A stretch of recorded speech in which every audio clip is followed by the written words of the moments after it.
RMC, Apolline Matin. C'est déjà demain. Bon réveil, 6h56 sur RMC. Anthony Morel, bonjour. Bonjour. Anthony Morel veut toucher notre peau ce matin. Non, oui. mais c'est si. son droit. Comment Mais le plus bien strict?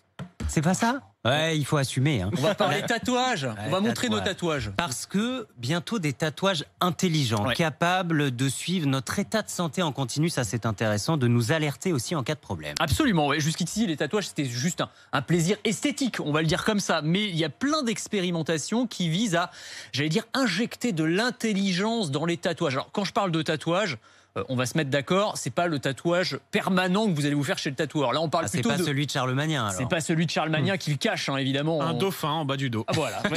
On dit tout sur la chronique. Si vous on restez dit jusqu'au tout, on bout. dit tout. Non, là, on est plus proche du décalcomanie dans le paquet de Chocapic, si vous voulez. Donc, c'est le truc que vous collez sur la peau, mais où on va intégrer des capteurs électroniques qui vont permettre, par exemple, de nous alerter si on a un problème de santé. Je vous donne quelques petits exemples. Ça peut être, par exemple, des capteurs d'UV pour votre exposition au soleil. Si vous restez un petit peu trop longtemps exposé, avant que vous n'ayez un coup de soleil, le tatouage va changer de couleur pour vous dire il est peut-être temps de se mettre un petit peu de crème solaire. Pour les sportifs de haut niveau, un capteur qui va mesurer le taux d'hydratation. Si vous commencez à vous déshydrater, on vous dit à quel moment c'est optimal de commencer à boire. Pour les patients cardiaques, on va pouvoir avoir un suivi du rythme cardiaque. Pour les diabétiques, un suivi du taux de glycémie, le tatouage va changer de couleur. Donc on voit, ou même pour l'alcoolémie. Ah, j'allais dire, oui. pour Louis, quand on passe les 3 grammes, est-ce qu'il y a un truc qui se met à Samedi clignoter soir, Ouais. après une soirée bien arrosée, t'as le Attention. tatouage qui va clignoter en rouge. C'est le verre de te trop, dire- ça va Ah oui, s'écrire parce que sur ton bras. T'as des chercheurs britanniques qui ont mis au point des tatouages qui vont s'illuminer carrément. Donc le tatouage va se mettre à clignoter pour te dire c'est pas le moment de prendre la Les voiture. Britanniques, évidemment. Britannique, absolument. Ça ne s'invente pas.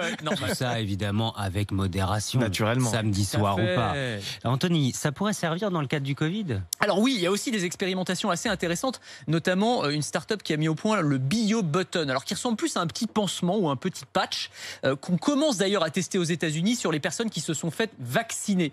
Et à ce moment-là, pour suivre en fait les effets secondaires potentiels du vaccin, ce patch va analyser en temps réel le rythme cardiaque, la respiration pour des personnes âgées, des personnes qui ont des risques, et envoyer ces informations-là au personnel médical. On vous dit voilà, après le vaccin, vous portez ça pendant une semaine. Si tout se passe bien, vous enlevez le patch, et sinon, voilà, les personnels médicaux sont alertés en temps réel. Et avec mon tatouage, je vais pouvoir contrôler mon téléphone. Ouais, aussi. Alors ça, c'est des expérimentations un peu farfelues d'ingénieurs du MIT, le Massachusetts Institute of Technology. Ils ont mis au point des tatouages qui vont permettre, tiens, par exemple, tu te caresses l'avant-bras, du haut vers le bas.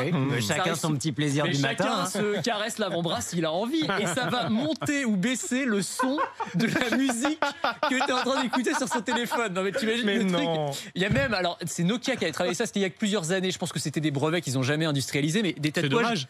qui vibraient quand tu recevais un appel. Et tu pouvais faire varier la vibration. Donc vibration très forte quand c'est Très bien. ton amoureuse qui t'appelle par exemple. Ou quand c'est ton par boss hasard. qui t'appelle, une vibration un petit peu différente. Silencieux.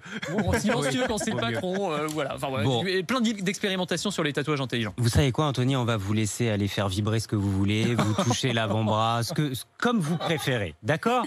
Merci pour tout. Mais Hein. c'est